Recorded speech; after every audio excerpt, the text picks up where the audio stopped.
Buenas noches, señoras y señores. Bienvenidos a una nueva temporada de El Debate de Telealama.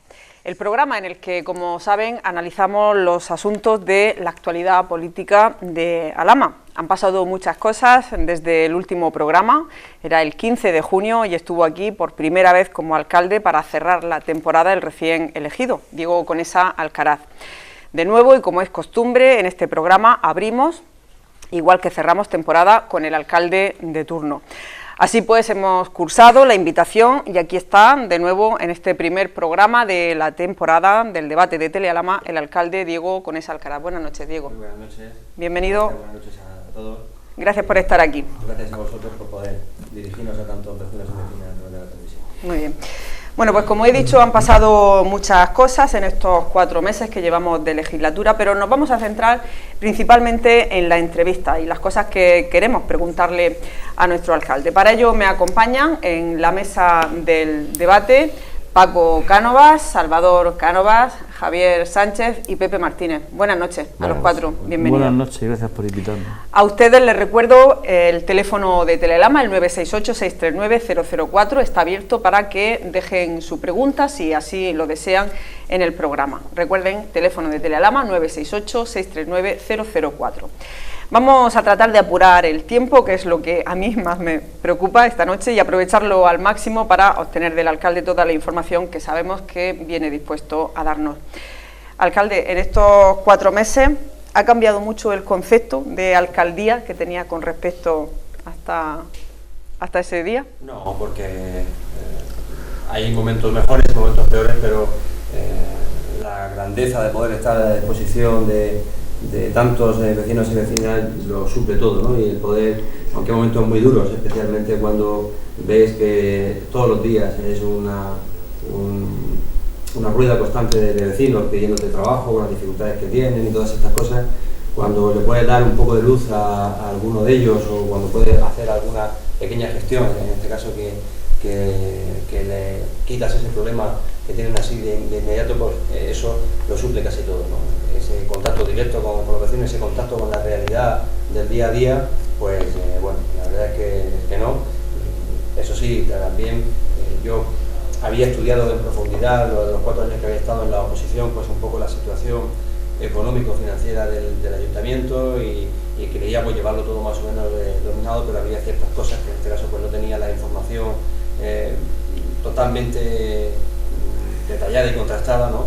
Y es en esa labor en la que estoy un poco de ir articulando y cuadrando más o menos esos aspectos un poco que pueden un poco en estos próximos meses hacer que las decisiones se tengan que tomar en un sentido o en otro, ¿no? Entonces esas decisiones económicas, esos aspectos, esas negociaciones, sobre todo esa desarticulación de pleitos, de recursos contenciosos administrativos y demás, ver un poco si pudiera llegar a tener en un mes y medio un cuadro de mando general de cuál es la situación económica y sobre todo lo que podemos plantear para los próximos 3 años y medio a todos nuestros vecinos y vecinas. Muy bien, pues empezamos por aquí, por Pepe, por ejemplo, que te tengo más cerca. Buenas noches, Pepe. Buenas noches. Buenas noches, señor alcalde. Me supongo que ya 4 meses y medio ya han aterrizado, ya se han encontrado lo que tuvieran que encontrarse, no sé si bueno o malo, no creo que es cuestión de hablar de herencia, sino de soluciones a lo que se hayan encontrado. Y ahora mismo, con las fechas que estamos, ya a finales de octubre, pues empieza lo que de verdad en política no tiene muchas vueltas de hoja, sino que son las ordenanzas fiscales y los presupuestos, que es cuando a los políticos se les termina el discurso y empiezan los hechos. Me creo que en este mes van las ordenanzas fiscales y hasta de final de año pues estarán los presupuestos. Yo creo que en el último programa, uno de los que hemos estado aquí, hablé de los impuestos que se pagan en Alhama, igual también se lo recordaba el anterior alcalde. Alhama paga, los alameños pagamos bastante más impuestos que lo que pagan la media de los murcianos. Por poner un ejemplo, pagamos más que Murcia en impuestos directos, más que Murcia, más que Lorca, más que Tutana, pero más que Tutana una enormidad. Entonces yo creo que a la hora de hacer unos presupuestos tendrán en cuenta qué se quiere hacer y de dónde se van a sacar los recursos, porque claro, el político le gusta quedar bien y hacer muchas cosas, pero tiene que tener en cuenta que para sacar esos dineros tiene que apretarle el bolsillo a los ciudadanos de su pueblo, y los ciudadanos pues cada día están más con el bolsillo más seco, porque aunque no lo digan, la crisis no ha terminado, la pobreza sigue en aumento y el paro está prácticamente donde mismo estaba, porque lo único que se ha hecho, aunque se diga, como alguien dice por ahí, que se crean 1.400 puestos de trabajo, lo único que han hecho es que 800 puestos de trabajo de antes los han dividido entre 3 cada puesto de trabajo, y les sale por 1.400, 2.000 los que ellos quieran salir. Entonces, para los presupuestos de este año, ¿qué piensan hacer para remediar en lo posible el bolsillo de los alameños? Porque ya le digo, es que pagamos más de 700 y pico euros entre tasas indirectos y directos. Pagamos una enormidad, pagamos 200 y pico euros más que la media regional. El Ayuntamiento de Alhama seguro que quiere mantener lo que antes daba, lo que antes hacía, los servicios que mantenía, y querrá hacerlo también ahora. Pero ¿de dónde van a sacar esos dineros? Me va a permitir, y vaya a perdonar un momento, pero tenemos un pequeño problema con el sonido del micrófono del alcalde. Vamos a ir un minuto a publicidad, vamos a poner esa solución y vamos a escuchar la respuesta inmediatamente. No se vayan, que volvemos enseguida. Vamos a solucionar el pequeño problema y volvemos enseguida. Solucionado ese pequeño problema de sonido que teníamos, pedimos disculpas por esta interrupción y le damos paso al alcalde para que responda a la pregunta que le planteaba a nuestro compañero Pepe Martínez. Diego, adelante. Estos son los problemas, pero a la vez la magia del directo, ¿no? Del directo, efectivamente. Siempre Pepe con buen tino hace planteamientos o aporta información con respecto, en este caso, a los datos municipales, pero a mí se me gustaría matizar un par de aspectos, ¿no? Que es cierto que esa media de todos los impuestos puede salir en torno a 700 euros, pero el problema o lo problemático es que hay algunos contribuyentes o un contribuyente que paga en torno a 1.200.000 euros de ese total, ¿eh? Y el problema posiblemente lo tengamos, entre otros, en ese contribuyente de cara al año que viene o a los otros, ¿no? Entonces, por eso me preocupa ese aspecto, ¿no? Y luego, efectivamente, esa es la media que sale, pero si ahí sumamos un poco las tasas y los precios públicos que se pagan por muchísimos servicios que se prestan a través del ayuntamiento, que en otros municipios pues no se prestan, véase sobre todo espacios deportivos, espacios culturales, el tema, así siempre pensamos en el tema de la piscina, una serie de impuestos que en otros sitios como tal no se presta ese servicio directamente por parte del ayuntamiento. Nosotros teníamos un programa, en el programa electoral, muy claro y muy concreto en materia de impuestos. Yo era consciente, en este caso, que había que formular cambios y por eso asumía durante el primer año de legislatura, al menos el primer año de legislatura, el cargo de concejal de Hacienda, y yo seré el encargado de llevar al próximo pleno las ordenanzas fiscales, es decir, las modificaciones en los impuestos locales y los presupuestos en el mes de diciembre. En materia de impuestos planteábamos la progresividad, y voy a ir directo al grano, a hablar directamente de los temas que en su caso proponemos desde el equipo de gobierno para modificar. Hablamos que asumíamos un compromiso que era irrenunciable en un principio, que era no subir, es decir, congelar lo que es el tipo, congelar lo que es la subida del recibo de la contribución, con un simple matiz, reducir la bonificación del 5% al 2%, entendíamos que una bonificación del 5% por domiciliar por cuestión de días era excesiva, y lo que hacemos es ampliar el plazo. Hasta el año pasado, aquella persona que quisiera domiciliar el recibo, pero tiene que esperar por circunstancias económicas a poder cobrar su pensión, su paga extra el día 25 de junio, no podía domiciliarlo, porque la domiciliación era el día a 1 de junio. La domiciliación se hará a final de junio, el plazo se ampliará hasta el 20 de julio para que más personas se puedan beneficiar de esa bonificación y en menor porcentaje, porque también causaba diferencias. Eso es con respecto al IBI, el principal impuesto, el recibo de la contribución. Más de 500 familias, más de 500 contribuyentes se verán beneficiados también de la propuesta de reducción del recibo de contribución de los que están en el extrarradio del casco urbano. Como planteamos, el año que viene es una realidad, será un porcentaje superior incluso al que planteamos, que era del 50%, y se verán beneficiados. Y también planteamos la reducción de un 30% de la tasa de basura, 18 euros, lo que planteamos en campaña electoral, de la tasa de basura para mayores, para las viviendas donde viven personas mayores de 65 años, y también ese automático, y también para aquellas personas que vivan solas con menos de 800 euros al mes. Hablábamos también de la progresividad del impuesto y habrá también alguna modificación al alza. Principalmente hablamos del impuesto de actividades económicas, impuesto que pagan las empresas que facturan más de un millón de euros. También habrá una pequeña modificación que también es progresiva, porque se paga en función a cuál es los caballos, ¿no?, o la potencia que tiene el vehículo. El impuesto de vehículos también sufrirá una pequeña modificación al alza. Solo aportar un detalle, porque ese gran pagador en el 2007 también estaba. En el 2007 se recaudaban en Alhama de impuestos directos 3.750.000 euros, y en 2015 o 2014 9.850.000, un 262%. Sí, la contribución ha subido en la legislatura pasada por 2 millones de euros. El pagador estaba en el 2007 y está en 2015. O sea, que ha habido una subida bestial de lo que es el impuesto directo a nivel local. La contribución ha subido en los últimos 4 años una media de un 30%, efectivamente. Javier. Hola, buenas noches. Buenas noches, Javi. Bueno, yo en el tiempo de Pepe voy a lanzar 2 preguntas. Una es, ¿esperaba el 13 de junio tener unos 100 días tan plácidos, entre comillas, en cuanto a que está gobernando en minoría y apenas hay oposición en los plenos y en el día a día del ayuntamiento? Y otra, le leo un párrafo y le hago la pregunta. Los alcaldes y concejales tendrán limitada su entrada en las empresas privadas una vez que abandonen el cargo. Durante un periodo de 2 años, los ediles no podrán trabajar en compañías pertenecientes a los ámbitos en que hayan tomado decisiones. ¿Como alcalde nos puede asegurar que en Alhama ha pasado eso en el cambio de legislatura del anterior al actual? Bien, bueno, te doy respuesta a la primera. Eso de que han sido fáciles y plácidos, pues es una interpretación muy subjetiva. Ha tenido también sus complicaciones, es difícil. Al principio tienes que atender a mucha gente, que escuchar a mucha gente. Hemos asumido un compromiso muy importante de reducción, además del coste del gobierno municipal, de personas que estamos a cargo. En mi caso llevo la alcaldía, Hacienda, Industria y Empleo y Desarrollo Local, es decir, que realmente en cuanto a lo que es el trabajo ha habido bastante. En cuanto al tema de oposición, siempre hay 100 días de gracia. En cuanto a eso, yo creo que ya se demostró en el pleno del mes de septiembre que ya hay una buena batería de preguntas y en fin, ha sido un pleno en el que hubo de todo, hubo de absolutamente de todo en el último pleno.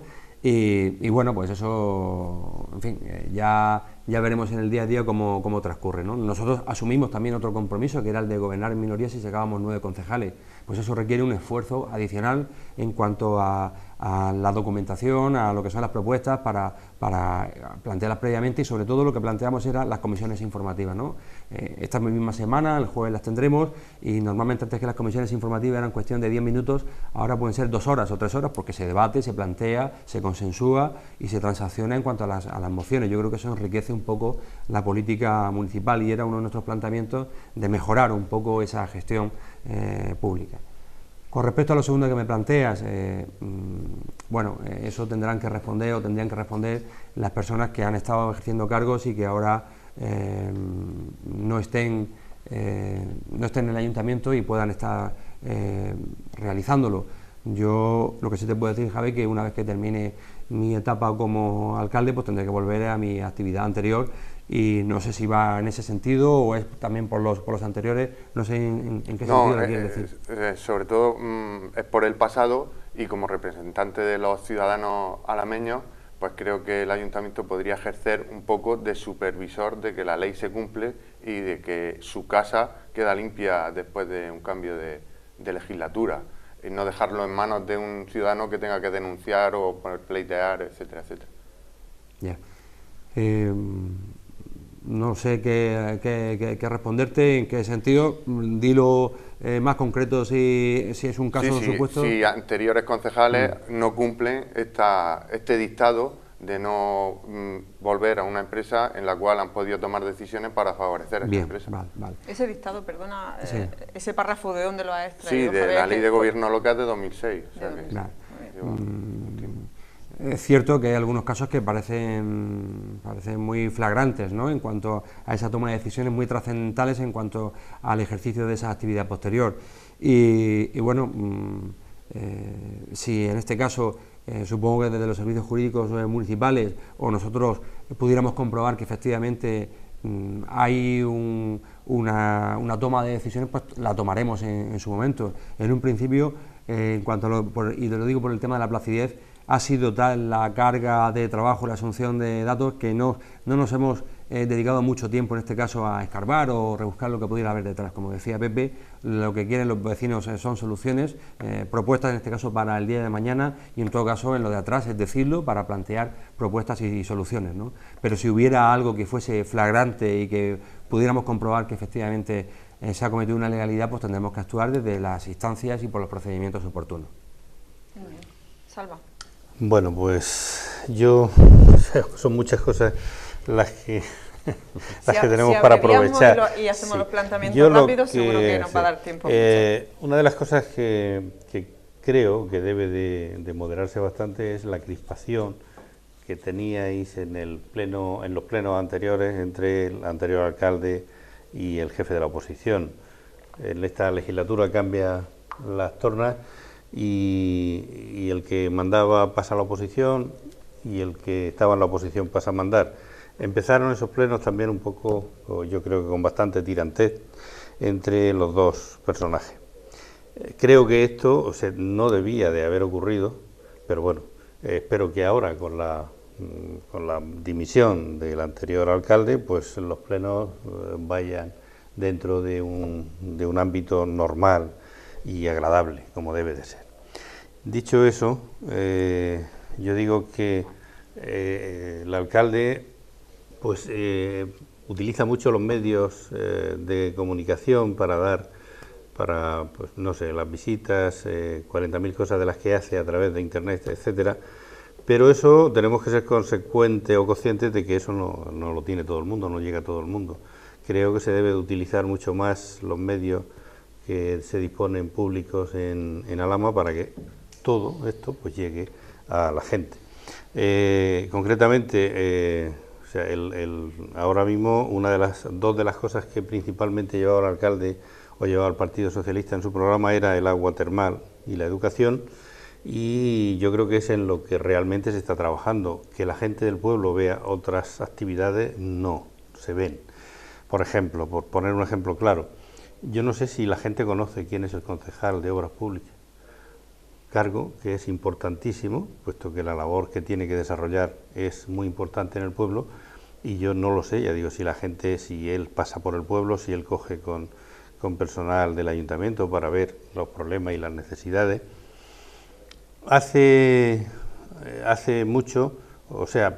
poco, este verano, se hizo un asfaltado, o un parcheado, digamos, pues no fue asfaltado, fue parcheado. Ese parcheo yo entiendo que no estaba bien hecho, con todas mis limitaciones, porque si hacemos un parcheo en una calle, pues se debe hacer bien hecho, aunque eso venía con anterioridad. Creo que tanto los técnicos que diseñaran ese parcheo como el concejal o el equipo actual tenía que haberse visto para que se hagan las cosas bien hechas, no seguir como siempre con la rutina de lo anterior o porque ya estaba hecho. Otra de las cosas que la gente nota un disparate: hace unos años cambiaron el sistema de encendido de la luz del alumbrado público con el fin, decían, de ahorrar, de economizar. Yo no sé qué es lo que economizan, claro, porque resulta que tenemos que tener a los electricistas más pendientes desde que se pusieron relojes para ir adaptando los relojes al horario, que haber dejado las células que cuando falta luz automáticamente se enciende. Esto, cuando llega el invierno, sobre todo en épocas de otoño-invierno, se nota mucho más, ya que por mucho que bajen el horario supuestamente a la luz, cuando días que está muy nublado, que está el tiempo, pues lógicamente 2 horas antes a lo mejor ya no se ve lo suficiente en las calles. Cosas de este estilo yo creo que se deben de ir corrigiendo, porque eso realmente pues a la gente lo vive, lo siente, y hay gente que pues mayor o tal, o calles que no están en perfecto estado de aceras, y lo único que sirve para que la gente pues se pueda ir tropezando. Bueno, yo decirte con respecto en este caso al conocimiento de los concejales, el uso de las redes sociales, pues cuando buenamente uno puede. Yo manejo mi red social del Facebook y hago algún comentario, en este caso hago 4 o 5 comentarios al cabo de la semana, en el aspecto personal, porque no hago un uso como tal de lo que es los espacios públicos, lo que es la página web municipal, porque entiendo que la página web municipal lo que tiene que estar es para dar información, ¿no? Yo solo puedo decirte con respecto al tema de los concejales que aquellos que están más alejados del municipio, todos nuestros vecinos y vecinas de las pedanías, a todos lo hemos dejado personalmente en reuniones que hemos hecho en todas, lo que es este papelito en el que viene el nombre de todos y cada uno de nosotros, con nuestro número de teléfono móvil, la dirección de correo electrónico, el nombre y las competencias que tenemos cada uno, todos, en todas las casas lo hemos dejado y a todos nos hemos presentado todo el equipo de gobierno. Cosa que nunca se había hecho. El concejal de Obras y Servicios está todo el día en el ayuntamiento y yo es raro el día que no salga 4 o 5 veces a 4 o 5 gestiones, y como muy bien hacía en sus tiempos Roque Alcaraz, normalmente a primera hora de la mañana, como hacía él, se hace una visita a la brigada municipal para ver las cosas que hay que hacer. En ese aspecto, todo el equipo de gobierno en su conjunto estamos muy contentos con el desarrollo de la labor que está haciendo Antonio García, una persona que está acostumbrada a desarrollar, a tomar decisiones, a ejecutar acciones. Tiene una tarea hercúlea por delante en el asunto de lo que es esa gestión de la eficiencia energética, de la que él es buen técnico, y el compromiso que asumimos de reducir. Hemos de saber que pagamos más de 1 millón de euros al cabo del año y hay que plantear inversiones para poder reducir también como tal ese coste de la factura energética, igual que tenemos otro asunto muy importante que es la gestión del agua, del agua potable, de los pagos que tenemos que hacer del agua potable y de la mejora en las redes. Es decir, que el trabajo que tiene que hacer es muy importante. Estamos en el día a día, en todas esas tareas, que esa forma parte de lo que es la gestión diaria y la obligación. Lo extraordinario, pues, lo que pueda haber en cualquier momento. Estamos abiertos a cualquier comunicación de cualquier acción que tengamos que hacer a través de los medios locales, como indicabas, pero es eso, es decir, que estamos tan imbuidos en el día a día que muchas veces no lo planteamos en esos términos de conocer eso, porque presumimos que va en el cargo y en la obligación implícita que tenemos que hacer del día a día. El parcheo, preguntaba por el parcheo de las calles. Sobre el tema del parcheo, yo no sé si están bien hechos o no están bien hechos. A mí, por los vecinos que les ha tocado este año, pues están contentos en cómo ha quedado. No te puedo hablar, efectivamente era un plan de parcheado de calles que venía proyectado con anterioridad, que siempre se tienen que ejecutar en los meses de verano, y lógicamente con ese conocimiento profundo que tenemos gracias a la precampaña de las necesidades que pueda haber en los barrios y en las pedanías, pues en estos próximos 4 años iremos actuando en aquellas calles que consideramos principales y más necesarias, se vean más o se vean menos. ¿Y sobre el alumbrado que comentaba Salvador? ¿Se ha planteado algún yo creo cambio, que, no lo sé, yo aquí me pierdo un poco, pero yo creo que eso está más bien automatizado y no lo sé, no te puedo en este caso responder con criterio, porque yo del tema eléctrico no entiendo. Tengo plena confianza en Antonio, pero seguro que puedes pasar cuando quieras, que en este caso a comentarlo con él, o incluso le comentaré que si tiene algún dolor de cabeza que se pase por allí por la farmacia y ya te lo pueda comentar. Bueno, Paco. Yo voy a intentar ser más escueto. Muy bien, yo te lo agradezco. Con independencia de que posiblemente dentro del debate hablamos el tema de la colaboración, de la información que el equipo de gobierno entrega a la oposición, yo como ciudadano quería preguntarte 2 cositas. ¿Qué opinión te merece cuando Zapatero derogó el Plan Hidrológico Nacional? Dijo que la solución iba a ser el agua desalada.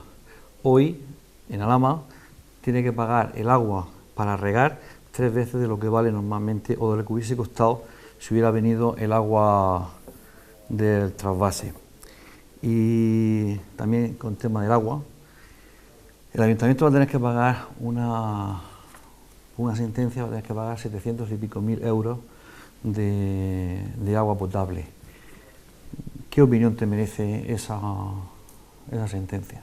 Bien, sobre el primer aspecto, yo creo que efectivamente en 2004 se dijeron las cosas que se tenían que decir, porque lo del trasvase del Ebro se ha comprobado que era una quimera total y absoluta, en el sentido de que ha habido 4 años en el que en todos sitios, en todas las administraciones gobernaba el Partido Popular y no han llevado a ejecutar como tal esa obra. Eso hay que plantear, hay que ser realistas, pragmáticos, y eso ni se iba a hacer ni se va a hacer. En aquel momento se planteó por parte de Zapatero hacer unas inversiones millonarias, y hablamos de euros, en desalación. En aquellos momentos se echaba las manos a la cabeza que aquella agua no valía, que aquello no era propio, y ahora ya resulta que sí vale, y de hecho está totalmente contratada toda el agua que resulta que sale de Valdelentisco, los 50 hectómetros cúbicos que ahí hay.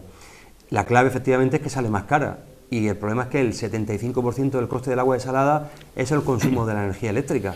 La clave, lo importante es seguir haciendo unas inversiones importantes en unas plantas fotovoltaicas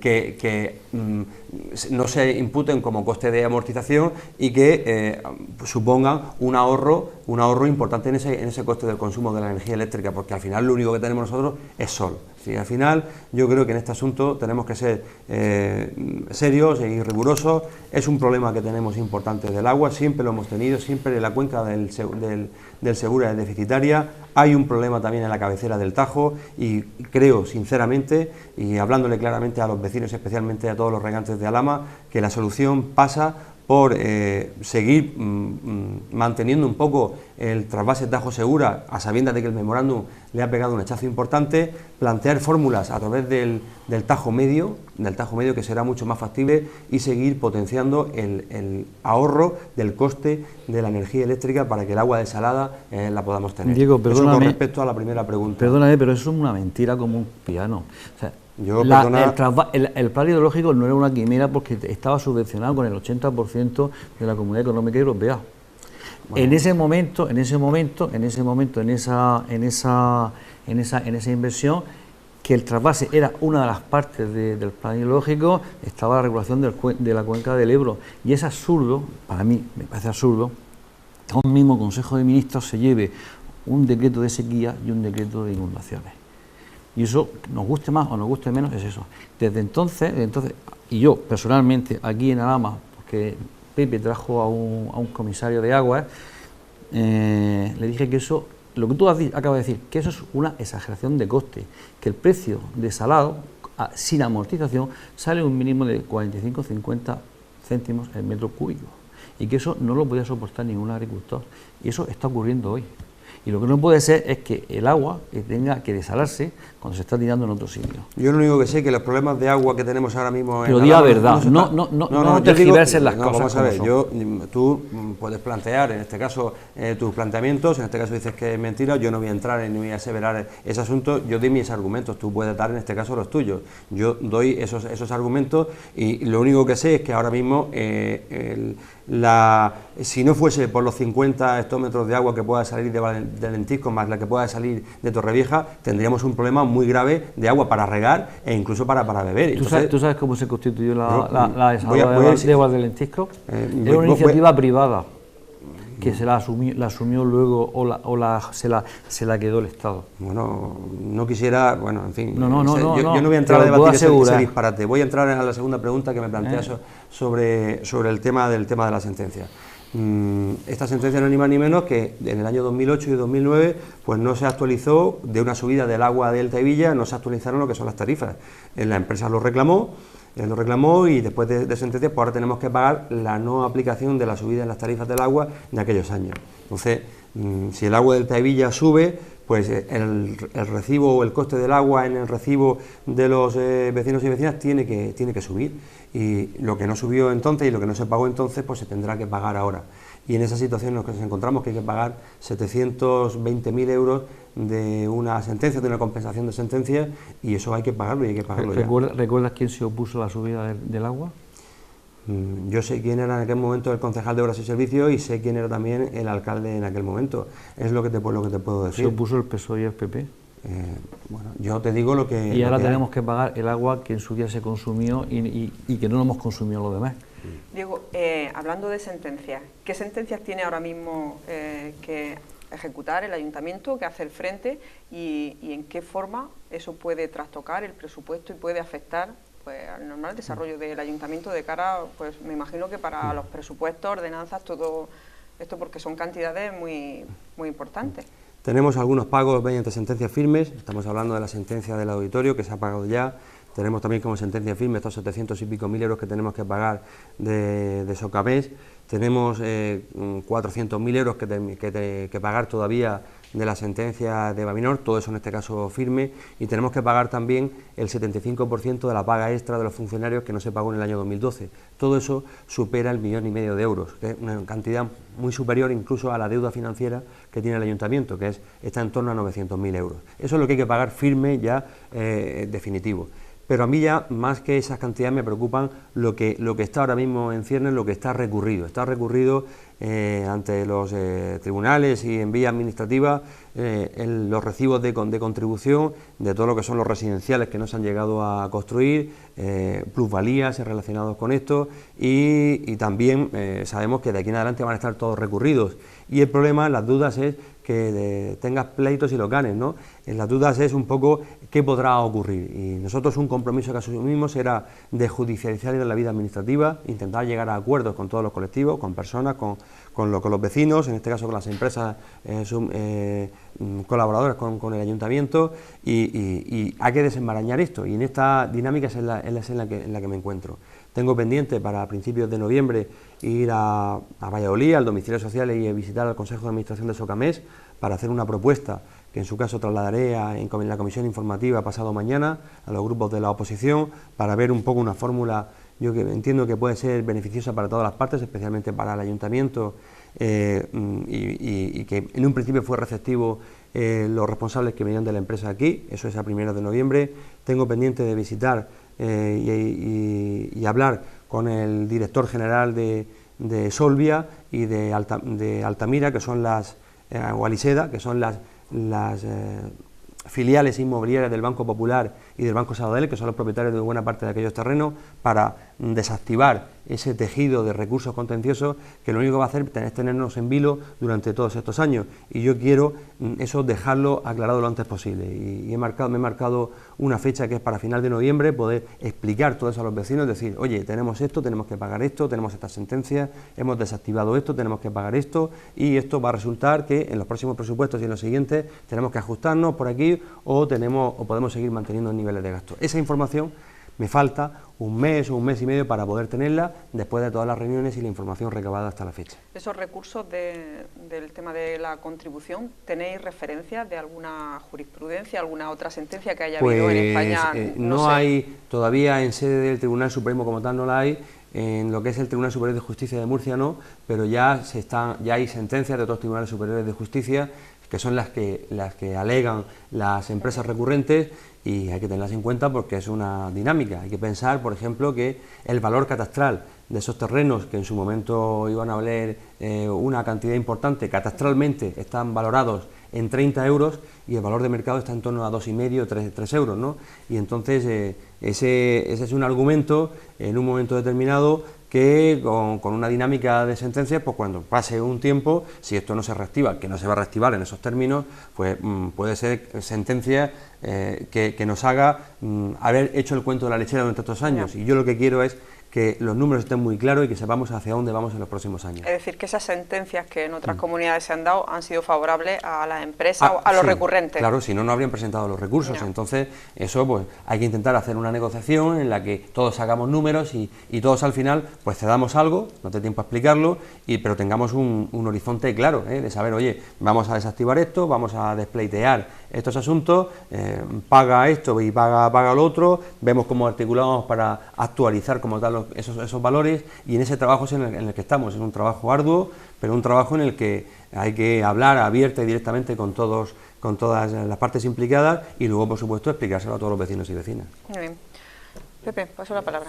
Respecto de la juzgado, yo creo que sería bueno que en la página web, de aquí en adelante, todo el tracto judicial de un tema, porque así no te viene de luego de sorpresa. Una denuncia que empezó en el 2010, terminamos pagando 750.000 euros, y el ciudadano se queda pues como diciendo, ¿esto de qué va? Pero sin embargo, si desde el primer día, cuando te ponen la primera denuncia, luego el primer recurso, luego el segundo recurso, luego el Tribunal Supremo, cuando le llega al ciudadano la última noticia, viene ya informado, ya dice, son 750.000 euros de que empezó allí. O sea, creo que se debe publicar es una buena idea. En ese sentido. Luego, hablaba antes de un 50% de reducción del IBI en los terrenos rústicos que no se han llegado, urbanizables, no sectorizados, pero que no han llegado a completarse, de un 50%. Hubo un momento en que la revisión de los valores catastrales se dijo que se iba a recurrir, o se le iba a decir al catastro, a Hacienda, oiga, queremos que nos pongan valores nuevos acorde a los tiempos modernos. Eso ya está ajustado, el 30% bajó.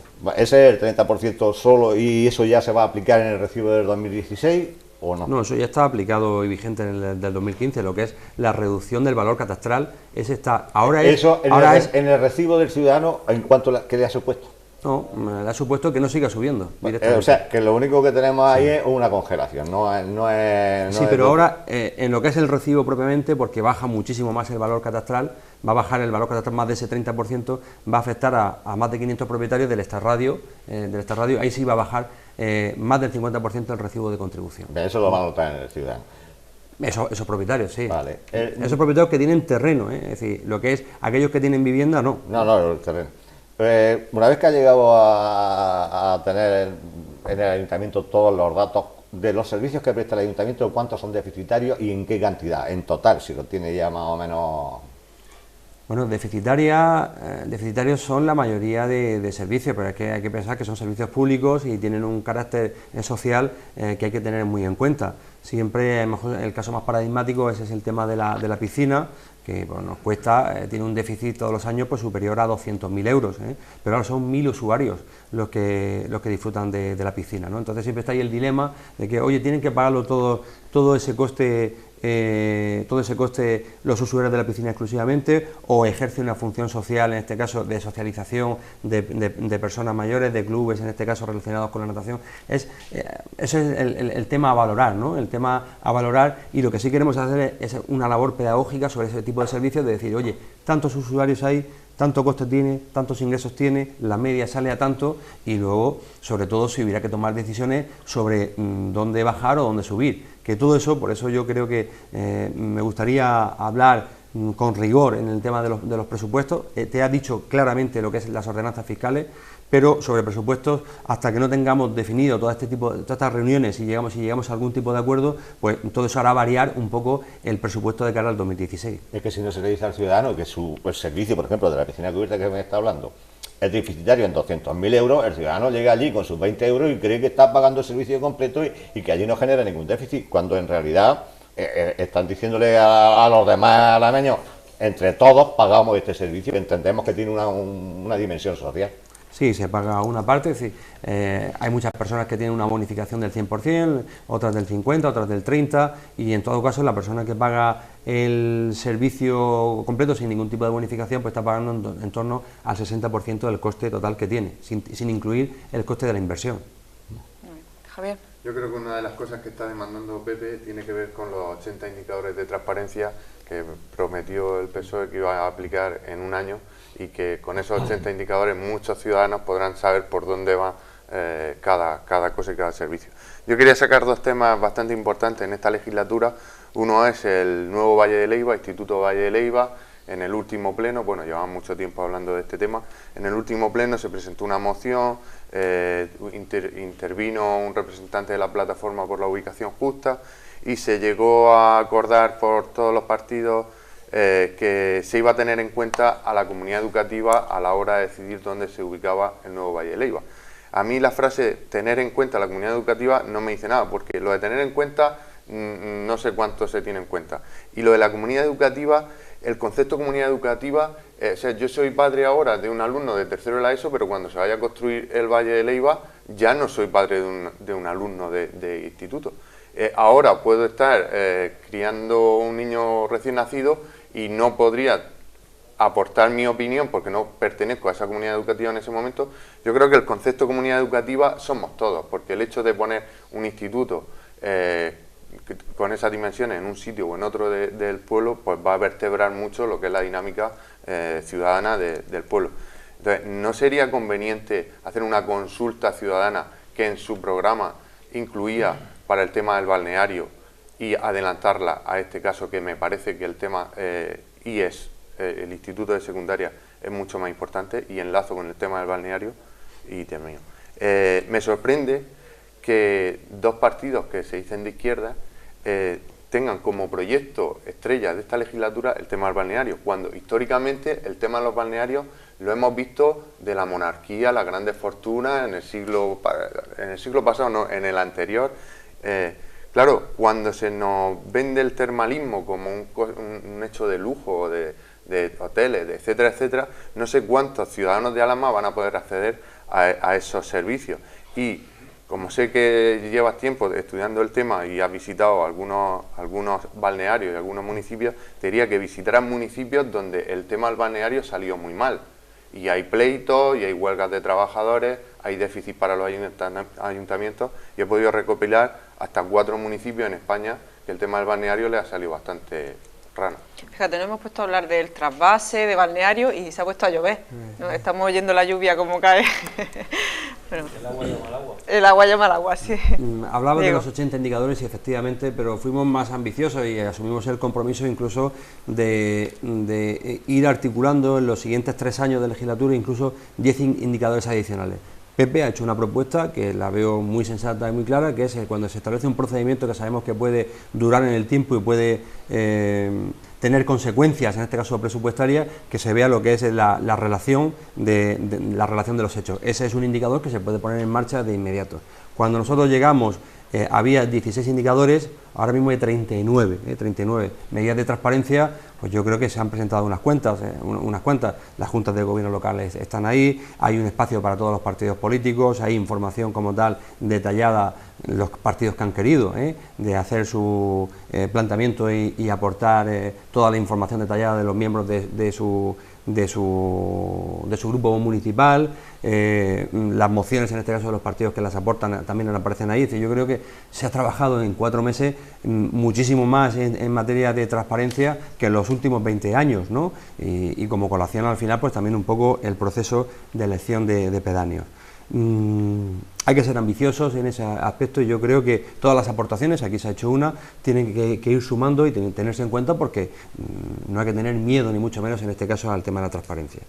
Con respecto al tema del Valle de Leiva, hoy pues tengo las últimas noticias. Esta mañana he tenido una reunión, la primera visita, he visitado por primera vez San Esteban, he visto al presidente regional, a Pedro Antonio Sánchez, y ha sido el primer tema de conversación del Valle de Leiva, ¿no? Y le hemos expuesto pues 2 cosas. Primera, el gobierno municipal no acepta que el instituto se quede a medias, y que se quede a medias es plantearlo en términos de inversión de 3,5 millones de euros, sea en una fase o en 2. Él ha comentado que no, que en absoluto, que eso se tiene que hacer. Vemos los últimos riesgos de que incluso se está planteando unos espacios de... por las noticias que tenemos indirectas, unos espacios en el pabellón en torno a 400 metros, cuando debiera de ser para tener un uso múltiple en torno a 1000 metros lo que es el pabellón. Entonces ahí vamos a ser inflexibles en ese sentido, ¿no? Y le hemos trasladado un poco esta inquietud, que entendemos que no tendríamos que estar en ese debate ahora mismo de ese instituto donde está sí o no, porque si ese debate se hubiera planteado hace 3 años, cuando no lo hubo, pues se habrían dado los pasos para que ahora no tuviéramos que estar en ese debate, pero estamos, porque no se hizo bien en su momento.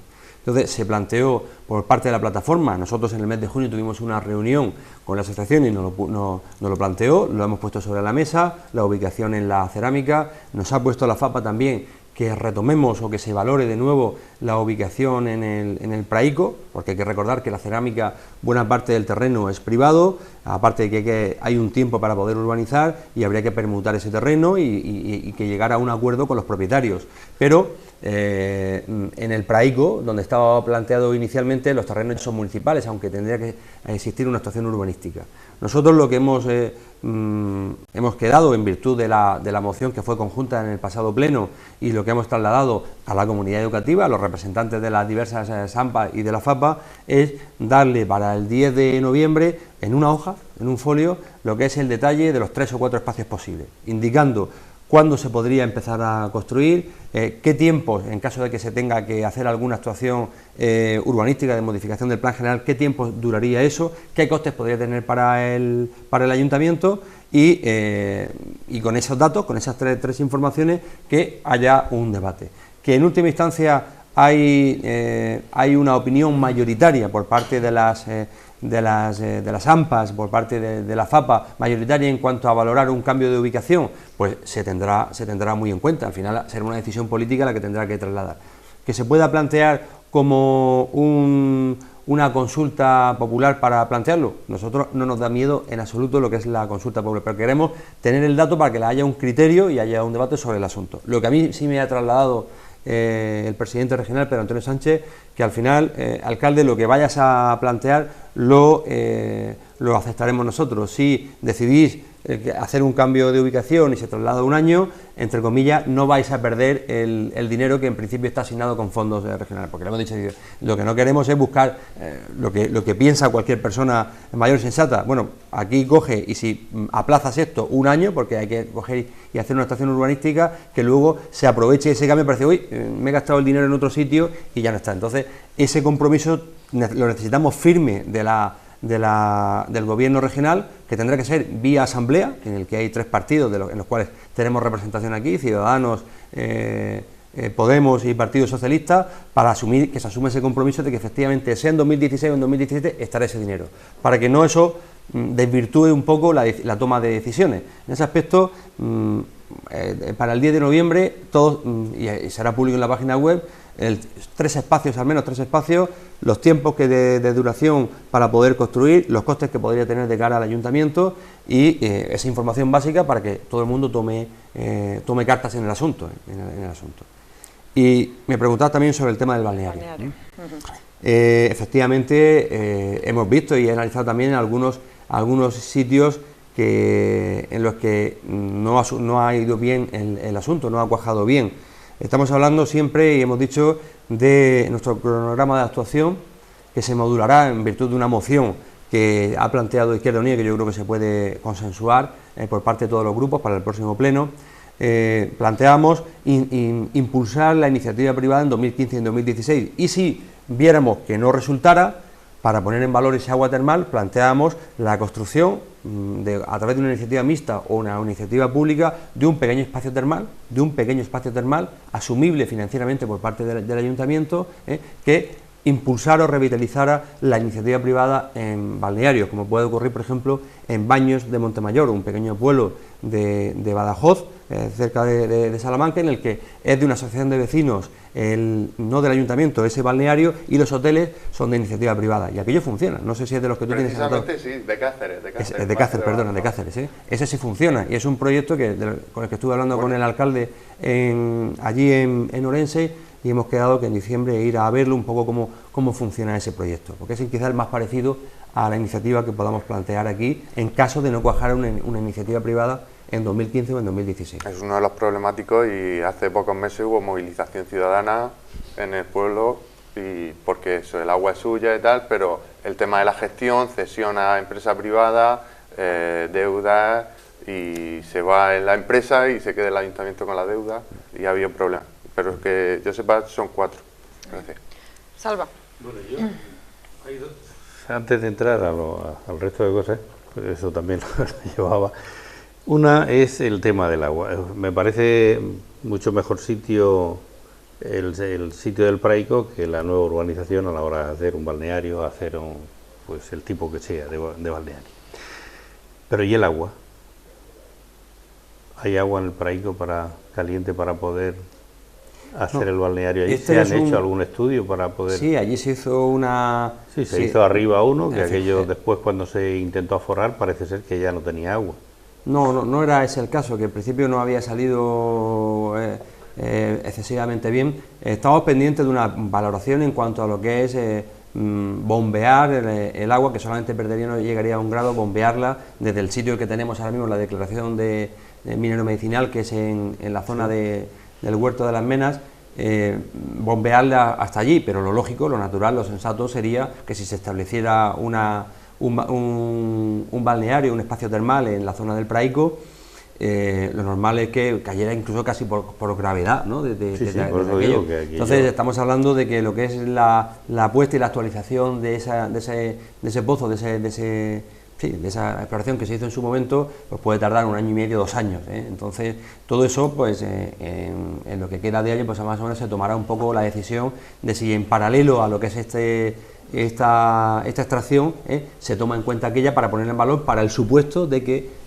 sea finalmente la zona del Praico una zona en la que la iniciativa privada dijera de echar para adelante. Y pienso que si fuese un pequeño complejo termal para la gente normal, sin hablar de hoteles ni historias, el sitio ideal sería donde está el pozo, pienso. Volviendo al tema de los problemas que tiene el ayuntamiento a nivel de contencioso, no sé si hubo también dijo que se había puesto un contencioso al ayuntamiento por una planta que se iba a instalar fotovoltaica y que después de concederle la licencia o decirle por escrito que sí, luego se le denegó. No sé si eso siguió, si no sigue, o si tienes conocimiento de eso. De ese procedimiento no tengo constancia, ¿eh? No tienes. He recabado, es decir, yo también por mi profesión asumí desde el principio, cosa que no ocurría anteriormente, que todos los procedimientos judiciales pues se me remitiera un poco el estado, los movimientos que pudieran tener para saber un poco tomar la decisión, sobre todo para intentar reconducir a aquellos que haya una capacidad de negociación, que creo que es la obligación principal que como regidor esto de es ayuntamiento. En la zona del Ramblar, donde está esta finca, se estuvieron recogiendo firmas por parte de vecinos o un vecino que inició de por allí, por eso digo que a mí me dijo uno de los dueños que iban a poner un... Y también pregunto yo, cuando todo esto, aparte de haber puesto el contencioso, pues de haberlo perdido en primera instancia, se ha recurrido más de una ocasión, supongo que todos, hasta llegar donde sea gastando dinero. ¿Esto ha sido solo decisión de los políticos o ahí hay información de los servicios jurídicos del ayuntamiento de que se podía recurrir porque había bastantes posibilidades de ganarlo? ¿Por qué no se le pide responsabilidades tanto a los servicios jurídicos, que creo que más desastroso no puede ser, puesto que no ganamos ninguno, todos los perdemos, y a la misma vez ver políticamente por lo menos la reprobación de esos políticos que nos han llevado a esta actuación? Vamos, a ganarse se ganan, es decir, porque... Hemos ganado uno, el del IPREN, ¿Cuál?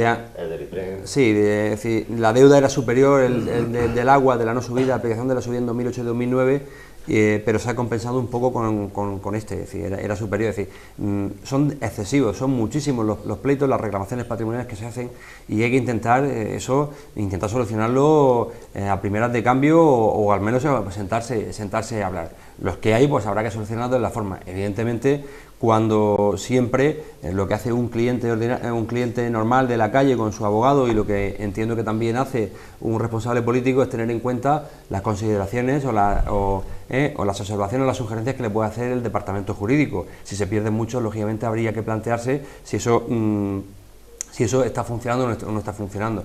Yo creo que, como muchas otras cosas de régimen interno pueden mejorar en el ayuntamiento, es una función prioritaria siempre de cualquier gestor de recursos humanos, es un tema en el que estamos metidos de lleno en ese elemento de reestructuración, pero es un tema que hay que tratarlo de forma interna, con toda la cautela y con todo el respeto. Nuestro planteamiento con respecto a los empleados públicos era el tema de la dignificación de la función pública, basados en una relación de lealtad, confianza y motivación también. Muchas veces la motivación acompaña a los buenos resultados de este tipo de expedientes, y en esa línea vamos a trabajar.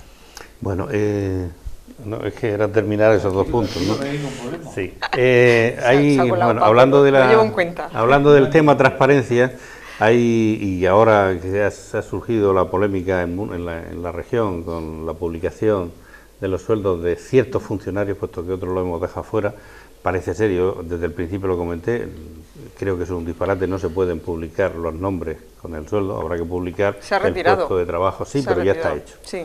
O sea que ¿Se ha retirado la página web de la comunidad autónoma? Sí. Entonces, ¿ha pensado el alcalde publicar los sueldos de igual que se publican los de los políticos, los de los funcionarios? Los 80 indicadores de transparencia internacional marcan lo que marcan y eso es lo que se va a poner como mínimo, en los términos que ahí se establecen. Estamos hablando de que la relación de puestos de trabajo, la RPT, hay que hacerla pública.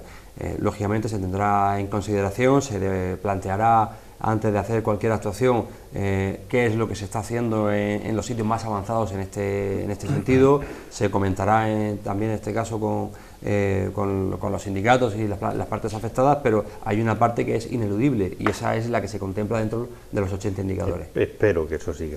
Bueno, yo... Perdona, pero ahora después coges todo lo que quieras, si no, no termina. Es que como lo estamos haciendo tan metódicamente, cada uno habla y luego no habla el otro, pues yo cojo. Resulta que no tenemos oficialmente constancia en el ayuntamiento de que hay dinero o que se va a construir el instituto, haya dinero o no lo haya. Oficialmente no, el ayuntamiento no tiene constancia de ello, solo de palabra. Perdona, ya sí. Lo digo porque... Y otra cosa que me parece genial, que un representante o el presidente de la plataforma el otro día, me parece que no sé si en el ayuntamiento o fue en algún medio de comunicación, es un hecho evidente que el nuevo colegio pues va a marchas forzadas llenándose, ¿no?, de alumnos, y eso era lógico y bueno, y ahí está. Con lo tanto, está bajando el número de alumnos de los colegios y va a bajar, por supuesto, el del instituto. Él planteaba la posibilidad, no había, y yo lo he dicho más de una vez, ese instituto que se ha metido un montón de dinero, lleva ya metido a lo largo de unos años, al quedarse mucho más reducido el número de aulas, rehabilitar correctamente lo que no esté, suprimir y tirar y eliminar todo lo que sea y utilizar ese centro para los alumnos que queden, porque a largo plazo nos va a sobrar y sitio como ese no se va a encontrar. Demográficamente hay un dato que hay que tener muy en cuenta, Salvador, y es que no es así, es decir, va a haber un crecimiento en lo que es el tema de sobre todo de bachiller y importante en el sentido de que hay un boom demográfico, un nuevo boom demográfico de los nacidos entre 2003 y 2007, 2008, y esa gente pues es la que usará dentro de unos años el instituto. En principio el privado concertado tiene contemplado solamente 4 aulas de bachiller, que podría reducirlas, pero no, en principio faltan aulas y ahora mismo no se ha caído ni mucho menos ningún disparate de alumnos. Más, el Valle de Leiva tiene más alumnos que el año anterior, entonces no es ese el planteamiento de coger y arreglar. Y decir también que inversiones allí en ese instituto no se han hecho desde hace 12 años, es decir, no se ha hecho nada tampoco en estos 12 años de mejoras o ampliaciones. En principio las propuestas deben estar abiertas, pero claro, el construir un instituto o derribar un instituto para coger y hacer uno nuevo o plantear esa modificación supone que al menos un año ese instituto no está operativo. ¿Cómo se podría articular el coger y usar el Miguel Hernández por las tardes para poder dar las clases? No lo sé, se tendrá que articular y puede ser un cuarto planteamiento, porque ese planteamiento, si mal no recuerdo, también se hizo por primera vez en los últimos años por parte de un vecino, el representante de la plataforma, en el turno de ruegos y preguntas en el último pleno, ¿no? En fin, nosotros no estamos cerrados en este caso a ninguna propuesta, pero hay que actuar y poner todas las posiciones sobre la mesa. Esa es una cuarta que si nos la plantea cualquier colectivo se actuará sobre ella. En principio hay 3 zonas planteadas, una la actual, la de Espuña, otra la de la cerámica, porque así se ha planteado, y otra que nos han vuelto a remitir, que es la del Praico, y vamos a remitir esa información clara para que todo el mundo la tenga. Que se plantea en lo que es el Valle de Leiva, en la ubicación actual del Valle de Leiva, pues, se pone sobre la mesa también. Yo entiendo que eso hubiera sido mucho más lógico, habiendo cerrado la calle, habiendo usado lo que es el espacio del solar que había al lado donde se construyó un nuevo edificio. No lo sé, es decir, que es cierto que se han ido cerrando algunos espacios que eran mucho más céntricos y ahora estamos en la situación en la que nos encontramos. A lo mejor la solución es cambiar Sierra Espuña también con el instituto, pero bueno, no quería preguntar ya de eso.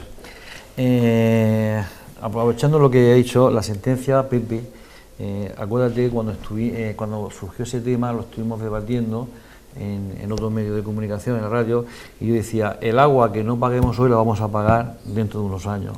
Y, por desgracia ha llegado.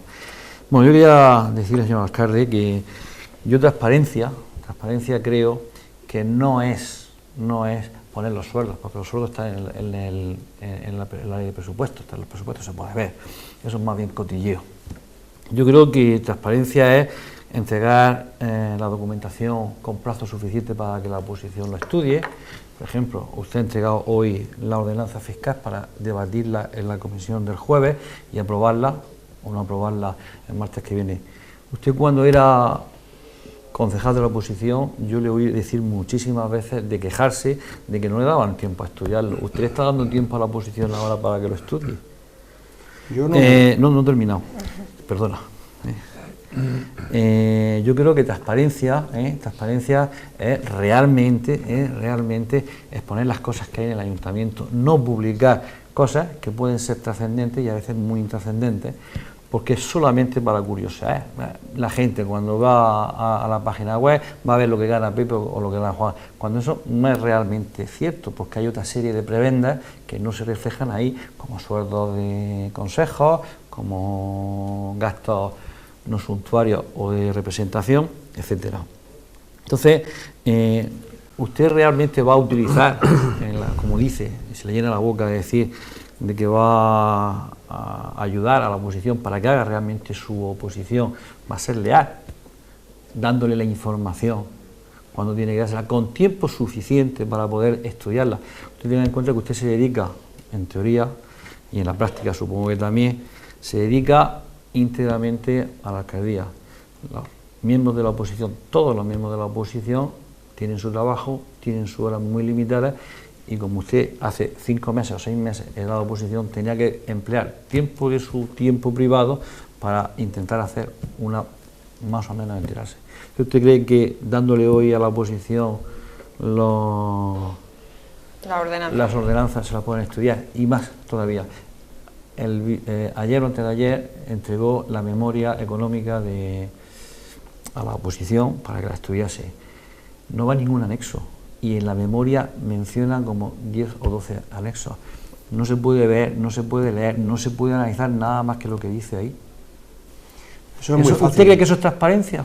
Vamos a ver, la transparencia y el tener en consideración a los grupos de la oposición es tener en cuenta todas sus mociones y sus pretensiones. Y todas las mociones del grupo de todos los grupos de la oposición se han llevado todas a las comisiones informativas, y después todas las que se han dictaminado por parte o hemos decidido se han llevado a los plenos. Eso es tener en consideración el trabajo de la oposición, el trabajo constructivo.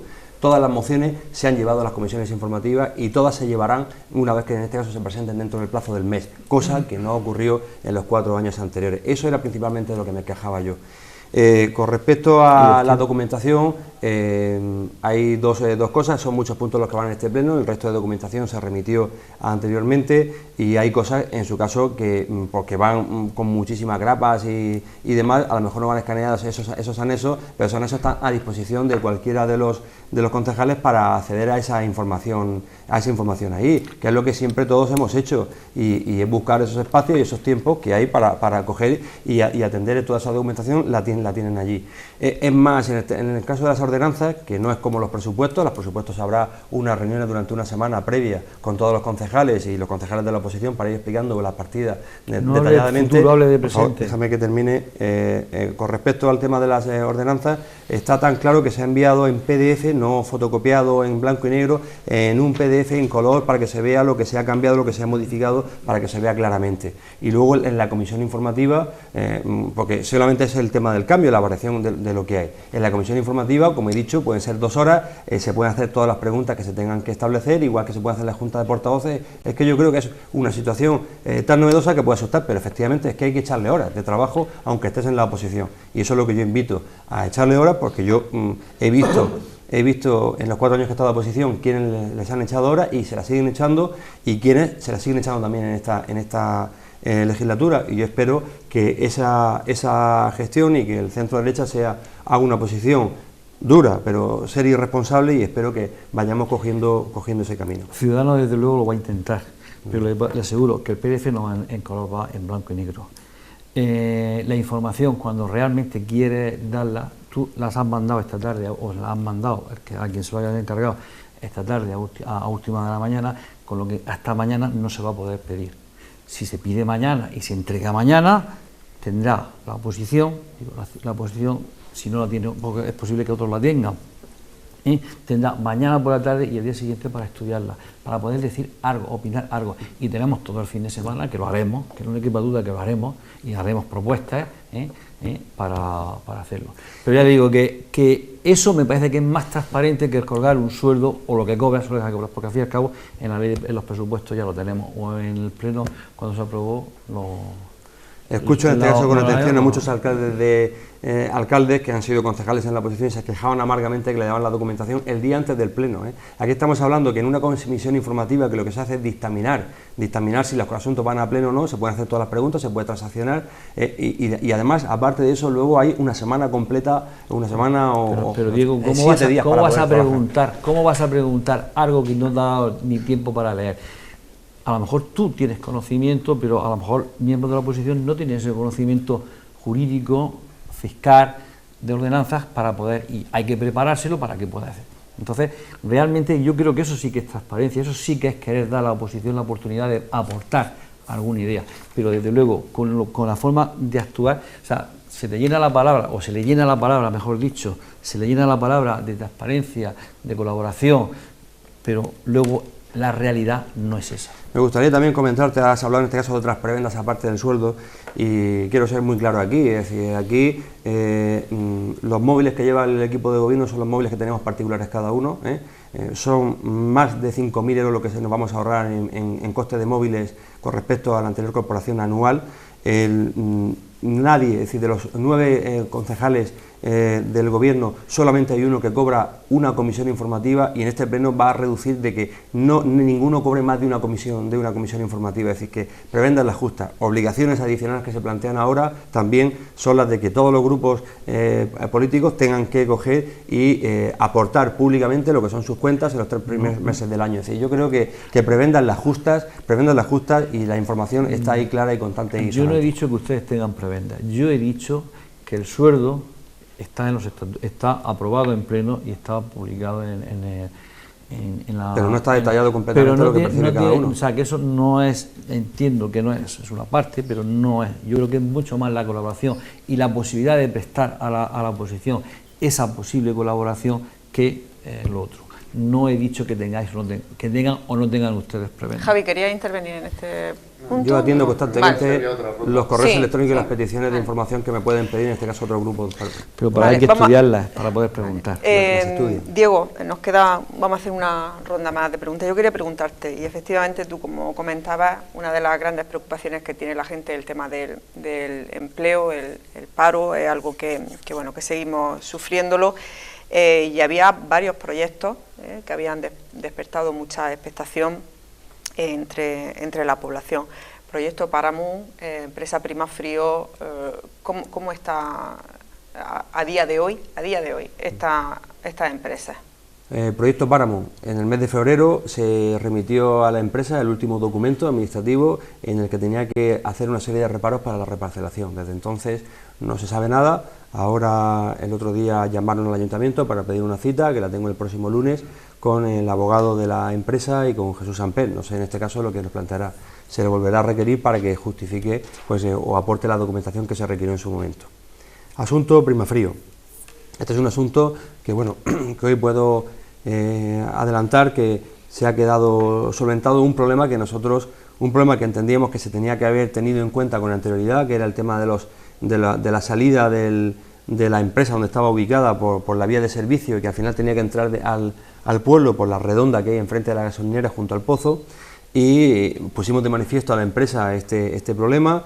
En la documentación técnica que hubo anteriormente no se hizo un estudio de accesos por aquí y al final hemos llegado a un acuerdo, no sin dificultades, a un acuerdo y un compromiso por parte de la empresa de que se le ha concedido de hecho la licencia hoy, pero tiene que aportar en el plazo de 6 meses 2 documentos, un estudio de accesos, teniendo en cuenta un poco los vehículos y los camiones que puedan pasar en las horas punta en esa redonda, que pueda coincidir con toda la salida y entrada de coches hacia el pozo, y luego también una propuesta que en base al proyecto que tiene de tercer carril el Ministerio de Fomento, que plantee una propuesta de un carril de aceleración incluso incluido ahí, y que asuma que en la propuesta, para que tenga ciertos visos de realidad y de que sea posible, de que asumiera hasta un porcentaje del coste de esa inversión.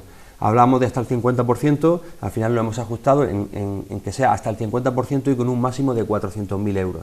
Es decir, creemos que una cosa que a largo plazo puede ayudar incluso a la empresa, que es tener documentos, tener argumentos para forzar desde el primer minuto al Ministerio de Fomento que plantee un tercer carril, o si no, que al menos conceda ese carril de aceleración en el que la empresa propone asumir hasta el 50% del coste.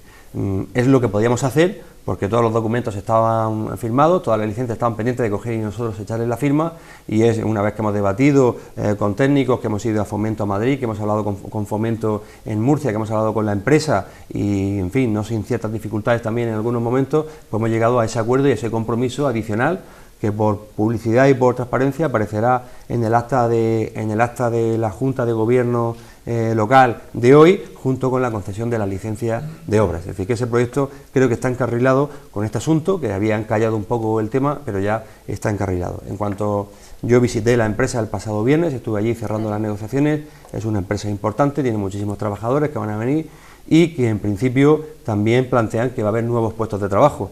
Pero yo en este aspecto soy muy cauto, no me gusta hablar de este asunto en cuanto al número de puestos de trabajo que puedan crear, pero efectivamente este proyecto va hacia adelante. Luego hay 3 o 4 proyectos, esos que sí que creo que son muy interesantes en el polígono industrial, todos relacionados con el sector agroalimentario, algunos de ellos proyectos de I+D, ya he hecho visitas a algunas de las empresas en Almería, en Mazarrón. Pasado mañana voy a Almoradí a visitar a otra y creo que ahí sí van a cuajar, pueden cuajar 3 o 4 proyectos en una misma zona, en la entrada del polígono, proyectos medianos de 30, 40, 50 puestos de trabajo y sobre todo eso con un alto componente, algunos de ellos de I+D, que yo creo que es el camino al que tenemos que seguir y en un sector muy competitivo a nivel regional como es el agroalimentario. Y en eso vamos a seguir trabajando. Eso no se ve, eso no se tampoco publicita, pero es un trabajo fundamental para un alcalde, pero también en este caso para un concejal de Industria, de Empleo y de Desarrollo Local. Muy bien. Antes hablaba de ordenanzas. El equipo de gobierno anterior, me creo que en los primeros 6 meses, le dio un revolcón a todas las ordenanzas y a todos los reglamentos del ayuntamiento que era de órdago. Me parece que usted de momento no ha cambiado prácticamente nada. Si no cambia, se va a encontrar que luego tiene una ordenanza y unos reglamentos que le van a impedir algunas veces hacer lo que quiere. Hay un tema que es, por ejemplo, el del agua potable, el suministro de agua potable. En 2014 se aprobó una ordenanza correspondiente. Yo creo que peor para los ciudadanos no se puede hacer que aquello que se aprobó en aquel momento. Véase ver casas con los contadores que había que sacar, véase lo que ha pasado con las redes de agua particulares en el campo. O sea, o esa ordenanza, si se puede cambiar, o ese reglamento, si hay que cambiarlo o hacer algo, porque hay un montón de problemas. Hay más de 20 redes privadas que no son de gente para el chalet, no lo entendamos que es de gente de rico, es gente que necesitaba el agua potable y entre la comunidad de vecinos, como habría podido, se lo han hecho. Y más de 800 usuarios seguramente en esas redes. El ayuntamiento en esa materia piensa actuar, piensa negociar con la empresa hasta que en el 2019 termine el contrato. ¿O qué va a pasar con esas redes privadas? Porque si no se le da solución, ahora mismo hay un galimatías a la hora de las reparaciones, a la hora de las pérdidas. Tenemos, los que estamos implicados en eso, tenemos un problemón gordo y necesitamos, yo creo que en este caso, la ayuda del ayuntamiento de una manera o de otra. Bueno, sobre este aspecto, efectivamente son casi 700 personas que están conectadas, que podían haber hecho haber aportado lo que es el ramal privado a público en los años 90, no lo hicieron por diversas circunstancias que tampoco vienen al caso ahora, y efectivamente hay una serie de problemas en esos ramales privados, pero también una serie de problemas importantes en lo que son las tuberías del pueblo, ¿no? En este caso que hay algunas que hay más roturas de las que hay porque no se han hecho inversiones en estos últimos 25 años. Y hay que actuar sobre eso, siempre lo digo, ¿no? Que hay que actuar mucho en aquello que no se ve en muchas tuberías. En el casco urbano, en las pedanías y también en los ramales privados. Pero yo pienso que en los ramales privados lo primero lo que hay que hacer es una labor hercúlea, muy fuerte también, muy grande, de concienciación de los copropietarios, en este caso esos ramales privados, de trasladarles una información, y en ese aspecto el compromiso que nosotros hemos asumido es el que cada mes, a partir del mes de diciembre, cada mes habrá una reunión o dos con cada una de las 50 y tantas comunidades ramales privados para plantearles, es decir, que todos sepan la información de todo, de que se constituyan en comunidad de propietarios, que sepan qué obligaciones y qué derechos tienen que hacer, y luego pues ir viendo cada caso concreto, Pero si nos planteamos, en llegado el caso, la asunción por parte del ayuntamiento de la gestión pública de este agua, o en su caso con una iniciativa mixta o como sea en el año 2019, lo que no puede hacer es no hacer nada ahora y luego asumirlo todo y entonces hacer luego todas las reparaciones, porque eso conllevará una subida muy importante de las tarifas. Hay que actuar durante este tiempo, pero sabiendo que hay pros y contras y que hay obligaciones y derechos. Yo creo que lo importante con ramales privados es, después de lo que ha ocurrido todos estos años, es actuar, que sepan, que estén constituidas, que se conozcan todos, que todos paguen, que se regule entre ellos en la medida de lo posible y luego ver lo que es la parte pública en la que se pueda colaborar, ver con más ingenio que presupuesto cómo podemos actuar. En esa línea va la propuesta, no por esto, sino de una parte del coste que tenemos, de los 700 y pico mil euros que tenemos que pagarle a la empresa, intentar, la propuesta que hay sobre la mesa es que una parte de ese dinero no se le pague, pero que asuma el compromiso del ayuntamiento de que cuando haya una rotura de 1 metro, pues de coger y cambiar la sección completa, si son 50 metros, ¿qué vale eso? 12.000 euros, el ayuntamiento paga los 12.000 euros a cuenta de esa parte que contemplamos, ¿no? Porque así de esa forma mejoramos un poco parte de la conducción vial, pero estamos hablando de que así en número grueso para poner fina lo que es la red de saneamiento, en la red de abastecimiento de agua potable en todo el término municipal, estamos hablando fácilmente de unos 8 o 9 millones de euros para ponerla fina, y eso lógicamente se tendrá que hacer en 12, 14 o 15 años como mínimo. Dos apuntes sobre el tema. Hubo dinero público o europeo y se utilizó para hacer una tubería que iba desde Los Pavos a la Casa Sierra para no sabemos qué y quién. Eso es dinero público tirado, mientras que los demás abonados que estábamos en la red de fibrocemento nos quedamos viéndola pasar, como los de Bienvenido Mr. Marcel. Pérdidas tenemos en esa red y tienen muchas todas, pero hay una que es pública y sí que me gustaría que nos dijera usted todo si lo tiene. ¿Cuánta agua se pierde en Polaris de la red pública? Muchísimo. ¿Mucho qué es? Mucho. Esa red que tendría que estar en un aprovechamiento del 98 o 99% está en un aprovechamiento en algunos casos inferior al 60%. Allí hay pérdidas de agua y estamos a la caza y captura como tal de la zona en la que se pierde, y porque eso no se puede asumir en una construcción, y estamos en eso, y nos hemos marcado un tiempo máximo de para el verano que viene estar localizada esas pérdidas de agua, que está claro que esas no se pierden por rotura de tuberías, se destina a otro sitio. O sea que estamos hablando de tuberías nuevas, porque es una construcción nueva, y estamos hablando de un 35% de pérdidas. Supera el 35%. Eso más que pérdida parece robo, ¿no? ¿Verdad? Van por ahí los tiros. Dinero que estamos pagando entre todos. Dinero, en su caso, que sí, que estamos pagando entre todos, porque no se generan recibos, en su caso, pero efectivamente tiene un coste, porque al final el coste del agua, el coste neto del agua, claro, lo estamos pagando todos, efectivamente. Pero no hay un contador patrón a la entrada de Polaris que controla el agua que entra a Polaris. Entonces la diferencia, la diferencia por ley, la diferencia que hay, que entra puede ser un contador patrón y la suma de todos los contadores la deben de pagar ellos, no tenemos que pagarla a los demás. Sí, ¿qué es lo que pasa con los ramales? Es lo que pasa con los ramales privados. En todas las conexiones, al final hay una zona, un barrio determinado que está conectado a un sitio y hay una zona de salida, y luego sumando la diferencia entre los contadores individuales que están adscritos a eso y las salidas de agua que hay de ese contador principal, hay una diferencia de pérdidas, que hay pérdidas en muchos, en ramales privados, en ramales públicos, en Polaris y también en el término municipal. En líneas generales, aquí la pérdida está muy por debajo de la media, estamos en un torno de un 85% de aprovechamiento. Hay que actuar, lógicamente, en aquellos que pierden más. Hay algunos ramales privados que están en un aprovechamiento del 40%. En esos son los que vamos a empezar a actuar. Sí. En el de Polaris, en ese en el que estamos actuando, que lo que hay que hacer al final de cuentas es una zanja alrededor para ver dónde está la tubería. Eso de acuerdo. Pero en mi ramal, el agua que se pierde lo perdemos, salvo ellos que somos de ramal. En el ramal de Pepe la paga él, y en el de Polaris la pagan ellos. No, aquello es un contador y los contadores son públicos. Aquello yo... No, sí, y los nuestros también son públicos, y nosotros también se la pagamos a Socarés. Allí se cedió Pero si ahí el ayuntamiento asumió, lógicamente, Se cedió. Asumió, el servicio. es que yo recuerde, la normativa establece que ante las urbanizaciones hay un contador patrón que entra y todo lo que entra ahí se cuenta por ese patrón, y la diferencia se prorratea entre los si no está propietarios. así, si no lo hicieron así, No, está así. yo que debe, pues entonces se infringió la norma. Bueno, por eso. Es que habiendo pérdidas en redes privadas, como estamos hablando, del 60%, dice que eso,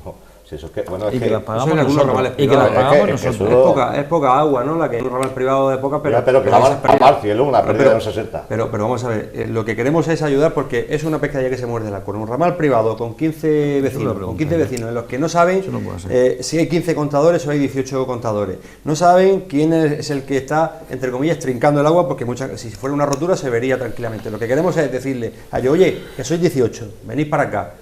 Os ayudamos a confeccionar un estatuto, tenéis unas obligaciones. Sabéis que si queréis coger y aportar esto al ayuntamiento, tenéis que hacer esta inversión en colocar este tubo. Os podemos ayudar en esto, pero tenéis estas obligaciones y eso es lo que vamos a trabajar cada mes en una o en dos. Nosotros es una labor seria, una labor rigurosa que no se ve y es una labor de 3 años, de trabajar en 3 años con todos esos ramales privados. Y ese es el planteamiento que tenemos sobre el agua potable. Vaya tela. Javier. Bueno, pues yo cambio totalmente de tema. De tercio, sí. Pero creo que es bastante importante y me voy a permitir leer una cosa que publicó el 7 de enero de 2015, el día de los atentados de Charlie Hebdo, que comentaba: tengo claro cuál será un gran problema social de Alhama en los próximos 25 años, la falta de integración de la segunda generación de inmigrantes magrebíes. Planteaba lo que se había hecho hasta ahora, caer en el miedo, la resignación, o podemos actuar hablando claro, con mucha convicción, etcétera, etcétera. Y que apostaba por lo segundo, por la integración. Yo le pregunto, ¿cuáles son las medidas concretas de integración intercultural planteadas en Alhama para los próximos 1, 2, 3 años? Ya que se plantea como un gran problema social en los próximos 25 años. Bueno, es un problema social cuando no se trabaja bien y hay que aprender de las experiencias que pueda haber en otros países y en fin, al final la multiculturalidad choca cuando no suma, y hay razones evidentes, palmarias, en las que hay diferencias, y yo creo que hemos ido de frente desde el principio en este asunto, y lo primero es tratar en condiciones de igualdad y como vecinos, en este caso a todos los vecinos, y escuchar y ver cuáles son sus pretensiones o sus primeras aspiraciones y cuáles son las que nosotros consideramos prioritarias. Y todo pasa principalmente por la escuela, y la escuela es principalmente la educación pública, y ahí es donde estamos actuando principalmente. Se irán haciendo cosas en las que tendremos que consensuarlas con diversos colectivos, con los que más saben de esto, con los partidos políticos también, con la Universidad de Murcia, con la que queremos hacer una serie de colaboraciones en los próximos meses, y eso habrá habida cuenta información. Lo que trabajemos en ese sentido, ahora, este año, el que viene y demás, no verá sus resultados hasta dentro de 10 años, pero es la obligación que cualquier dirigente, cualquier responsable político, cualquier alcalde, que al menos yo me tengo con una clara conciencia social, debe hacer y actuar, y en ese sentido actuaremos en los próximos 4 años. Eso me lleva a una última y ya termino. ¿No cree que sería necesaria una adecuación de la formación profesional en Alhama, donde como FP básica solo se da servicio administrativo y electricidad y electrónica? FP de grado medio, gestión administrativa e instalación eléctrica desde hace 30 o no sé cuántos años, los mismos ciclos, y solo en grado superior aparece el técnico de actividades físico-deportivas, cuando el catálogo de currículum de formación profesional destinado al sector agroalimentario, al sector turístico, hostelero, etcétera, etcétera, lo permite. Seguimos anclados en el pasado en cuanto a la formación profesional, y si dejamos en manos de la comunidad educativa ese aspecto de demanda, ¿no parece lógico que si los profesores de electricidad llevan 30 años no van a querer que se cambie por uno de energías renovables, que tiene que ser un ente externo a la comunidad educativa la que incentive un poco la actualización de esos ciclos? Yo puedo estar muy de acuerdo en la mayoría de planteamientos, en todos los planteamientos que puedas estar haciendo y las reflexiones que se están haciendo, pero hay que ser realista y pragmático y saber el competente en materia de formación profesional, como en toda educación, es la comunidad autónoma, y hay que saber por dónde van los tiros y por dónde van los tiros a nivel nacional y también a nivel europeo, ¿no?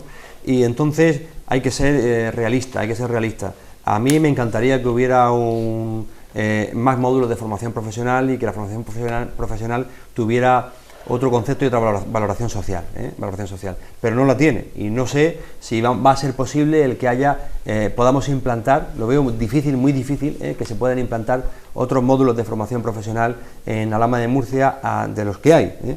Yo creo que la razón por la cual hay empresas de electricidad superiores o de mayores dimensiones que en otros municipios, aquí en Alhama de Murcia, radica porque ha habido una mano de obra cualificada a través de la formación profesional, y eso siempre es importante, igual que con el tema del TAFAD o a nivel administrativo, que en este caso hay mucha mano de obra para tareas administrativas. Ojalá hubiera más, pero lo importante es de que si va a haber necesidades de formación profesional para aquellas personas que quieran formación profesional, lo que hay que hacer es ayudar en ver dónde hay buenos centros de formación profesional a nivel regional y ayudarles para que puedan implantarla allí. En paralelo luchar por conseguir nuevos módulos de formación profesional, pero mientras que no se consiga, aquellas personas que quieran, aquella persona que quiera hacer un módulo de formación profesional en Patiño o de agricultura en Lorca o en Torrepacheco o en Jumilla, donde corresponda, si igual que se beca a los universitarios para ir a Murcia, que está mucho más cerca, habrá que ayudar y potenciar, si lo necesita y es necesario, a esa persona que decide hacer un módulo en un sitio porque no lo tenemos en Alhama. No lo vamos a poder tener todo en Alhama. Hay que buscarse la vida, y aquella persona que que tenga empuje y que no tenga capacidad, tendremos que ayudarle de una forma o de otra, buscando colaboraciones, voluntariado, una reciprocidad, ¿no?, en esas actuaciones. Bien, bueno, voy a decir una serie de cosas, te voy a decir, no me las vas a contestar porque son muchas, pero bueno, tú te lo piensas y después lo Salva, te pido brevedad, ¿vale? Bueno, con relación a lo que se hablaba de la Paramount, hace 2 días hizo unas declaraciones públicas Samper diciendo que sí, que reconoce que no tiene todavía financiación, no tiene nadie que financie, y que iba a pedir al Estado pues que no perder las subvenciones, tanto la del Estado como la del Fondo Europeo. La otra que sacó Pepe con lo de los ramales pasa como ha pasado siempre con lo de la luz. La gente, hubo una posibilidad de que todos los ramales de privados se hiciesen públicos, y hubo mucha gente que de momento aquello lo tenían como un negocio porque iban a seguir dándose alta y no se quisieron sumar a ceder los ramales a Soca. Bueno, habría de todo, ¿no? Porque algunos le pusieron condiciones para poder hacerlo. Es que te voy a decir más. Hará cosa de 2 años se están haciendo ramales privados todavía. O sea, pero no porque el que lo está haciendo quiera hacerlo para tener ganancias, porque no tiene otra solución, sino porque el ayuntamiento no le da servicio. Bueno, pues eso digo, porque no tiene, pero vamos, que todo eso es... luego, una serie de preguntas rápidas. La nueva guardería, ¿qué pasa? La rotonda fantástica esa que se iba a hacer para conectar la autovía, la A7, con la de Cartagena, ¿cómo está? Hay una valla que la pasas todos los días un montón de veces, aquella compra fantástica o aquel intercambio que hicimos con el solar de ahí de la calle Empedrá, o calle Vergara, porque no se llama Empedrá, con los propietarios de eso, con la cesión que le hicimos de otros terrenos. Creo que merecía la pena en esa calle quitar esa valla ya y levantar, aunque sea de bloque, el lucío y dejar aquello bastante más curioso que está. El parque industrial, desde que se empezó a suprimir entes, el parque industrial, aquí no, que se sepa públicamente, no sabemos cómo está la situación con el Info, si hay modificaciones o no. En el castillo reciente se ha producido el desprendimiento de una piedra bastante importante. Se controla por parte de los técnicos las zonas de castillo, muela, etcétera, que no hay peligro, por lo menos aparente, en estas zonas. Y otra de las cosas que también estaba muerta de risa es la reforma de la administración, que supuestamente la administración local iban a empezar a quitarnos competencias, etcétera, para primeros de año. Se sabe también algo, y termino porque si no, no termino. Muy bien, gracias por la concreción. En respecto a las preguntas, voy a intentar ser igual de concreto y responderte directamente, que lo puedan entender todos los espectadores. nueva guardería. Nosotros solicitamos en este caso al Estado y a la comunidad autónoma el que quedara cerrada porque no había niños, en no abrirla, no tener que asumir ese coste adicional de 40.000 euros sin niños. Estamos a la espera de la respuesta en un sentido o en otro por parte de las dos administraciones. Entendemos que no habrá ningún problema y que en todo caso se tendría que plantear de cara al año que viene. De la rotonda de la 7 ni está ni se le espera. Aquí no, estos son de los proyectos que se presentan en los presupuestos de la comunidad autónoma, que saben que no se van a ejecutar, pero para cuadrar, y en principio no se nos ha dicho nada de este asunto, ni ningún dato adicional. Con respecto al solar que me indicas, pues yo entiendo que más que coger y cerrarlo, estamos en un proceso participativo de ver qué actuación en su conjunto hacemos sobre todo el castillo, y entiendo que ese solar se hará alguna actuación, más que incurrir en más gastos de quitar la chapa por poner bloques. Vamos a ver un poco si se hace alguna actuación, y si vemos que va a ser a largo plazo esa actuación, pues entonces tomamos medidas. Sobre el tema del polígono industrial, después de terminar con el presidente de la comunidad autónoma, con Pedro Antonio Sánchez, me he dirigido al Info porque tenía a las 3, tenía una reunión con toda la cúpula directiva del Info para tratar este asunto y desbloquearlo, en el sentido de la propuesta que siempre hemos tenido, que lanzamos en la oposición y que contó con el voto unánime de todos los grupos hace 3 años, era de la comunidad autónoma se quería desprender del estacionariado e intentar que el ayuntamiento asumiera mediante la aportación de las parcelas que tiene una ampliación de capital para que estuviera en los mismos términos o incluso tuviera una situación de dominio sobre la sociedad. En esos términos estamos y en eso se va a trabajar en los próximos 2 meses. Yo creo que para final de enero sabremos si cuaja o no cuaja esta situación. Te digo, la reunión que hemos tenido hoy, y en 2 meses sabremos la situación de Industrialama. La intención de la comunidad autónoma es desprenderse de lo que es su mayoría de accionariado, y la intención del ayuntamiento es asumir ese accionariado, ver un poco en qué punto de equilibrio nos encontramos los dos. Sobre el tema del castillo, era una piedra relativamente grande la que cayó, y cayó sobre una pequeña construcción de chapa, de aquella manera que es justo en la parte de atrás de la calle Barricas. Construcciones que hay que recordar que en la mayoría de los casos pues son sin licencia, sin ningún tipo de licencia, y que quizá haya que actuar sobre ese tipo de construcciones en el caso que se haga una actuación global o integral en el perímetro del castillo. Y con respecto, y ese es el tema fundamental que llevaba junto con educación y que he hablado con el presidente, qué va a pasar especialmente con servicios sociales, pero también con sanidad y con educación, porque recordemos que hay una serie de servicios, una serie de costes que está asumiendo el ayuntamiento y que tendría que ser la comunidad autónoma que los estuviera pagando. Hablamos de más de 1 millón de euros, que es un poco el que nos descuadra. Los conserjes de los colegios, la luz de los colegios, el mantenimiento de los colegios, pero también muchos de los servicios sociales que estamos prestando son competencia de la comunidad autónoma, y eso se tiene que clarificar antes del 31 de diciembre. El presidente me ha dicho de que eso se va a solucionar y vamos a tener información y se va a quedar claro antes del 31 de diciembre, es lo que me ha dicho, no me ha dicho más, y con eso poco voy a poder tranquilizar también a las trabajadoras municipales cuando mañana tengan que hablar con ellas.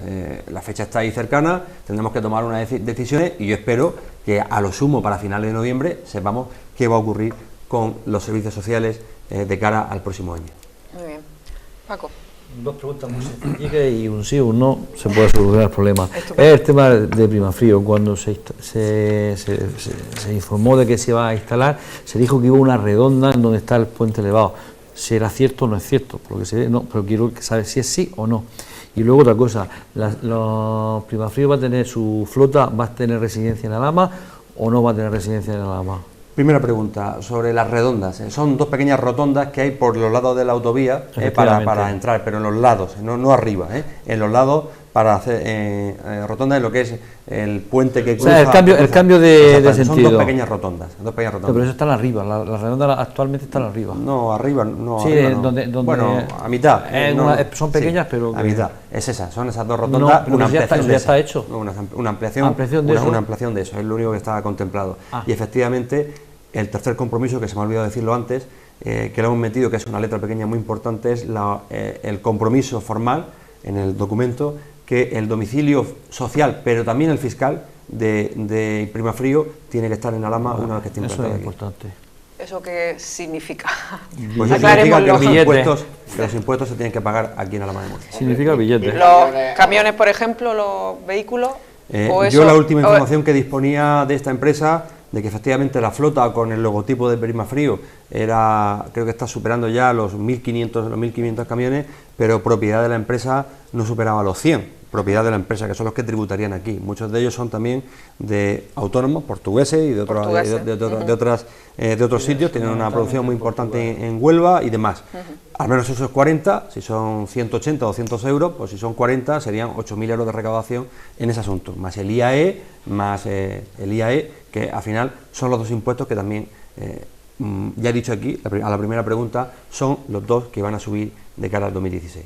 Diego, el tema de Primafrío ha tenido altibajos en este tiempo, ¿verdad? Momentos de comunicación, porque yo creo que en este caso estaba la comunicación que se le había trasladado, la información previa que se le haya podido trasladar, en este caso a los máximos responsables de la empresa, yo creo que estaba un poco desvirtuada, y yo pensaba y lo tenía clarísimo que eso se aclaraba y solucionaba hablando directamente y concretando, porque pensar en el interés general en una iniciativa particular que tiene un interés público, pues pensar en el conjunto. Yo creo que la propuesta que hacíamos nosotros es una propuesta que efectivamente supone un coste para la empresa, pero al final una oportunidad de crecimiento a futuro, y en esos términos lo hemos planteado. Yo creo que no era el criterio que en su caso tenía la dirección de la empresa, y en una reunión de 2 horas con personas también que me conocían a mí, que lo conocían a ellos y que sabían la capacidad de negociación que pudiéramos tener, y al final pues llegamos a un acuerdo y un entendimiento como tiene que ser, pero también eso con seguridad jurídica de qué cosas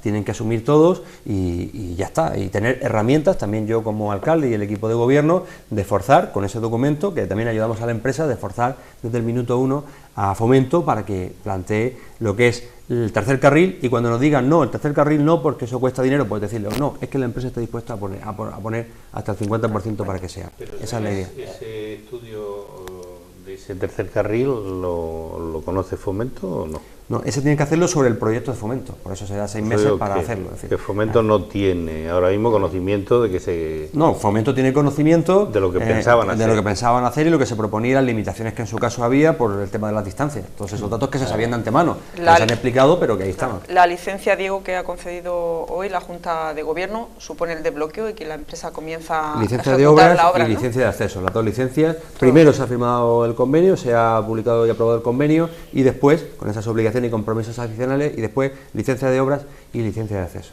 ¿Tenemos aspirantes ya a pedáneos en todas las pedanías? Pues ayer estuve hablando con un responsable político de Totana, y ellos lo plantearon para el mes de septiembre, y de 9 pedanías solamente habían tenido candidatos en una pedanía, las demás ni tan siquiera había habido candidatos. Puedo decir, con la información que tenía a primera de esta mañana, no he hablado con el secretario después, que en todas las pedanías ha habido candidatos, algunos propuestos por asociaciones y en otras directamente por vecinos de la pedanía. Ahora que estamos a la espera de ver si por registro de entrada, no del ayuntamiento, de otros registros hay alguno más, para ver si hay elecciones como tal, pero en todas hay candidatos a pedanía, unos a través de la asociación y otros a título particular. Se eligen este fin de semana y el martes toman posesión el martes, en el pleno. Sí, el martes voy a proponer el próximo jueves a la comisión informativa que se haga un pleno extraordinario a las 7:30, justo antes del pleno ordinario, para hacer el acto de nombramiento de los pedáneos, y después pues ya el pleno ordinario con el resto de asuntos. Yo creo que es un asunto que creo que lo propusimos en varios partidos en la campaña electoral. Creo que se ha hecho un buen trabajo con una moción que presentó Ciudadanos y otra que propuso el Partido Socialista. Se debatió intensamente los matices en la comisión informativa del pasado pleno, se aprobó por unanimidad de todos, ha salido bien, sin más historia. Había muchos miedos sobre este asunto, al final pues se tuvieron en cuenta todas las pretensiones, y al final pues, ahora pedáneos a título particular y por asociación, nunca a través del dedo del alcalde. Muy bien. Alcalde, muchas gracias por haber estado aquí esta noche respondiendo a todas las preguntas que aquí se han planteado. El agradecimiento es mío a Telalama por dar la oportunidad de poder responder a todo esto y que llegue a muchos vecinos y vecinas que no encuentro por la calle, que no pueden salir, pero que siguen Telalama, y por supuesto también agradecer a Paco, a Salvador, a Pepe y a Javi, iba a decir única de Podemos, a Javi, a Javi un poco pues el dar un un plus de calidad democrática a través de estos programas a la vida política y la información política en nuestro pueblo. Muy bien, también por supuesto mi agradecimiento a los colaboradores del programa que hemos tenido esta noche. A ustedes les emplazo la próxima semana, el martes, ya ven, hemos vuelto con los debates, el martes, la noche del debate en directo aquí en Telealama. Buenas noches y feliz semana.